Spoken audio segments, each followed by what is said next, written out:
C'est un secteur en revanche qui a été relativement épargné par la crise du Covid-19. L'agriculture biologique est en plein essor dans notre région.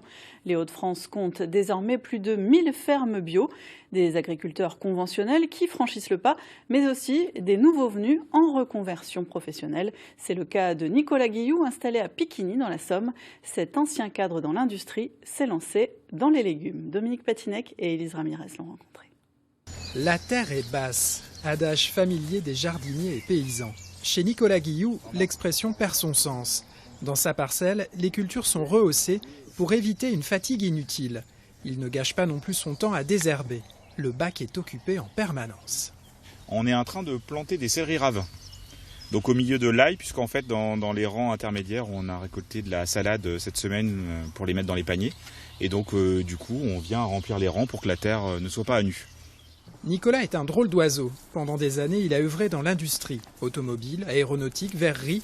Il organisait la production pour la rendre plus efficace et donc plus rentable.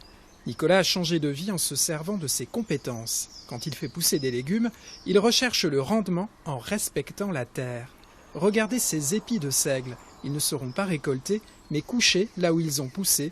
Ils nourriront le sol et fourniront un couvert à d'autres cultures. Travaillant avant dans l'industrie, parfois je me demandais mais finalement à quoi ça sert? Est-ce que c'est vraiment utile quoi? Enfin, je savais faire beaucoup d'Excel et de PowerPoint, mais finalement est-ce que ça fait avancer le monde? Des fois là j'avais du mal à trouver la réponse quoi. Et là effectivement j'ai l'impression de faire quelque chose d'utile. Bourdon et Coccinelle disent merci. Nicolas et ses amis prennent soin d'un lopin qui le leur rend bien. La terre de ces bacs a été prélevée à quelques mètres. Le trou est devenu une mare.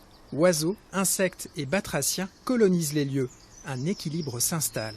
Je prends exemple la limace parce que c'est vraiment la terreur des jardins. Les limaces font partie d'une chaîne alimentaire qui vont être régulées par des prédateurs. Et plus vous avez d'espace libre de biodiversité, plus vous avez de chances d'amener cet équilibre qui fera qu'il n'y aura pas de surpopulation de tel ou tel insecte qui viennent endommager les cultures.